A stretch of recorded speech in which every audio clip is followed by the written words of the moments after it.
ஸ்ரீராம ஜெயம். ராம ராம இதை ஜெபித்தால் அனுமன் வருவார். உடனே அவர் எஜமான் ராமர் வருவார். கூடவே இணைபிரியா லட்சுமணன் வருவார்.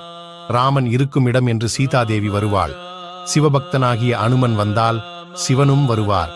சிவன் வந்தால் பார்வதியும் வருவாள். பார்வதி வந்தால் அவள் குழந்தைகள் விநாயகர், முருகன் வருவார்கள். இத காண பூலோக சஞ்சாரி நாரதர் வருவார். நாரதர் வந்தால் பிரம்மா வருவார். பிரம்மாவை தொடர்ந்து சரஸ்வதி வருவாள். இதை கண்டு மகிழ தேவாதி தேவர்களும் வருவார்கள். தேவாதி தேவர்கள் வந்தால் அவர்கள் பிருந்தாவனத்தில் நிதம் பூஜிக்கும் கிருஷ்ணன் வருவான். கூடவே பலராமன் வருவான். கிருஷ்ணர் நிழலாக ருக்மணியும் வருவாள்.